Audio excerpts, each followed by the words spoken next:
adalah sumber kehidupan bagi yang mempunyainya, tetapi siksaan bagi orang bodoh ialah kebodohannya. Kita berdoa. Terima kasih untuk segala berkat-Mu Tuhan. Kami boleh merasakan kasih dan anugerah-Mu, hikmat dan bijaksana yang selalu Engkau berikan kepada kami, sehingga kami setiap hari boleh memilih jalan kebenaran. Dan orang yang tetap teguh dalam jalan kebenaran akan merasakan sukacita dan damai sejahtera yang datangnya dari Tuhan.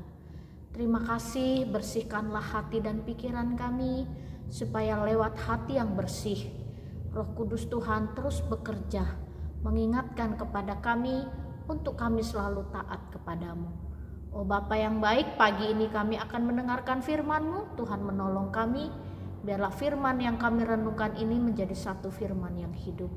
Di dalam dan demi Yesus Kristus kami berdoa dan mengucap syukur. Amin. Pagi ini kita akan bersama-sama merenungkan satu tema firman Tuhan. Ketulusan hidup membawa sukacita.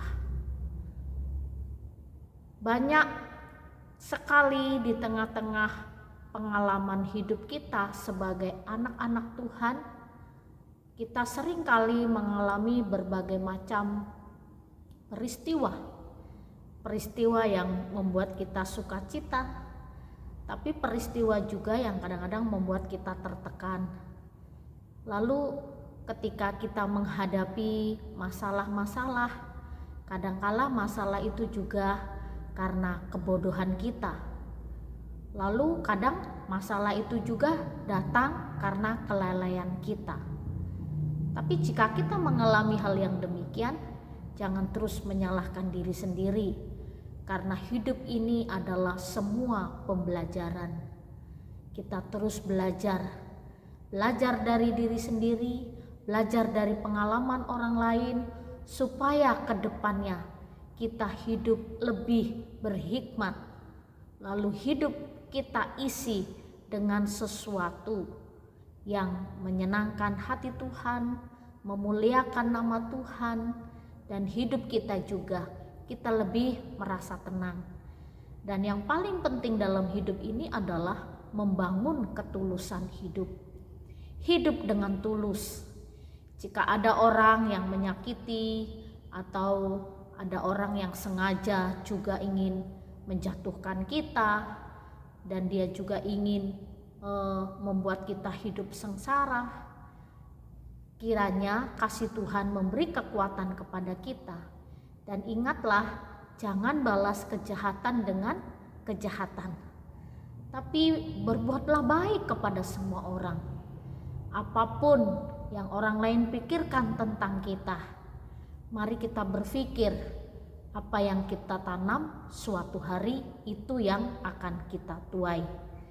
Dan kita bangun terus hidup dalam ketulusan, hidup dalam kejujuran. Percayalah, ini yang membuat kita terus menang mengalahkan segala pergumulan, persoalan di tengah-tengah hidup kita. Pagi ini adalah yang terakhir, ini hari yang keempat kita merenungkan tentang kisah hidup Yusuf. Dan Yusuf akhirnya yang dibenci oleh saudara-saudaranya sendiri. Bahkan saudaranya tega membunuh, bahkan menjualnya ke kafilah-kafilah orang Mesir. Tapi Yusuf yang mereka benci sekarang menjadi penguasa di Mesir, menjadi orang nomor 1 dan menjadi orang kepercayaan Firaun. Lalu saudara-saudaranya karena ada kelaparan di Israel, mereka pergi ke Mesir untuk membeli gandum. Dan Yusuf ketika melihat saudara-saudaranya, dia menangis.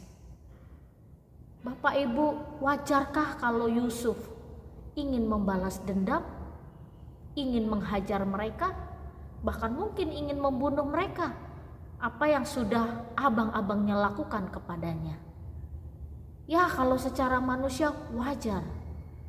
Tapi Yusuf masih mengingat kasihnya, kasih dia kepada saudara-saudaranya. Lalu ketika saudara-saudaranya tahu kalau Yusuf masih hidup, dan Yusuf adalah orang nomor 1 di Mesir. Bapak, Ibu, serta saudara-saudari, abang-abangnya semua takut dan cemas, khawatir. Tapi Yusuf selalu menghiburkan mereka. Lalu sesudah Ayub meninggal dunia dan keluarga mereka pindah ke Mesir, dan setelah meninggal ayahnya, abang-abangnya menjadi tambah takut, tambah khawatir. Jangan-jangan Yusuf akan membalas dendam. Tapi pada saat yang seperti itu, Yusuf mengatakan demikian di dalam Kejadian 50 ayat 19 sampai 21. Tetapi Yusuf berkata kepada mereka, "Janganlah takut, sebab aku inikah pengganti Allah? Memang kamu telah mereka-rekakan yang jahat terhadap aku, tetapi Allah telah mereka-rekakannya untuk kebaikan, dengan maksud melakukan seperti yang terjadi sekarang ini, yakni memelihara hidup suatu bangsa yang besar. Jadi janganlah takut, aku akan menanggung makanmu dan makan anak-anakmu juga." Demikianlah ia menghiburkan mereka dan menenangkan hati mereka dengan perkataannya. Yusuf dengan tulus hati bahwa semua yang terjadi memang kamu mereka-rekakan yang jahat, tapi Tuhan mereka-rekakan kebaikan. Karena perbuatanmu lah Tuhan mengirim saya duluan ke Mesir untuk memelihara bangsa kita. Kalau saya tidak sampai di Mesir, mungkin bangsa kita akan mati kelaparan di Israel. Bapak, Ibu, serta saudara-saudari, orang yang hidupnya dalam ketulusan, kejujuran, tidak neko-neko, itu adalah orang yang terus melihat karya Tuhan di tengah-tengah hidupnya. Apapun yang terjadi, meskipun keburukan terjadi, situasi yang tidak mengenakan terjadi, tetapi tetap melihat karya Tuhan di tengah-tengah hidupnya. Ini menjadi satu pelajaran yang sangat penting buat kita.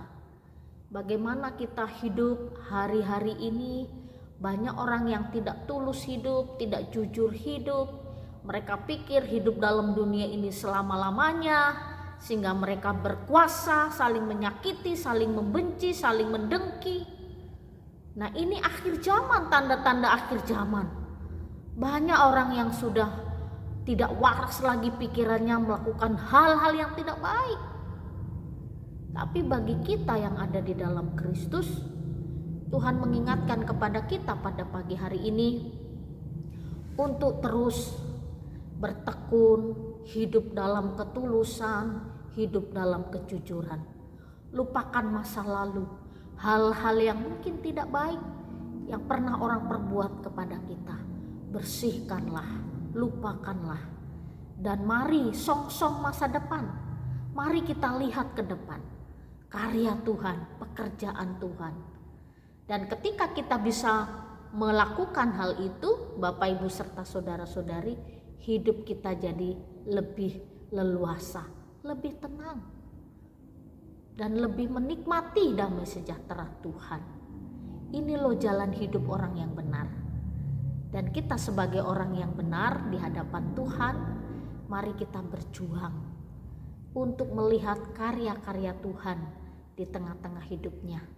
Karena kita percaya Allah turut bekerja mendatangkan segala sesuatu yang baik atas hidup kita. Apapun yang terjadi adalah yang terbaik. Dan mari terus memiliki pikiran yang positif dalam segala hal, supaya hidup kita juga selalu mengalami hidup yang baru dan memperoleh kekuatan yang baru. Kiranya Tuhan menolong kita. Mari kita berdoa. Oh Bapa yang baik, terima kasih untuk firman-Mu pagi ini yang mengingatkan kepada kami untuk kami terus melihat pekerjaan Tuhan, karya Tuhan di tengah-tengah hidup kami. Meskipun kekelaman, kegelapan terjadi atas hidup kami, dan mungkin ada orang lain yang menyebabkan hidup kami seperti ini, tapi kami mau membuka hati pikiran kami melihat karya Tuhan. Kami percaya Tuhan tidak membiarkan kami, tapi Tuhan selalu menolong kami. Terima kasih kami punya Tuhan yang hidup, yang terus bekerja mendatangkan kebaikan. Terima kasih untuk firman-Mu pagi ini. Di dalam dan demi Yesus Kristus kami berdoa dan mengucap syukur. Amin.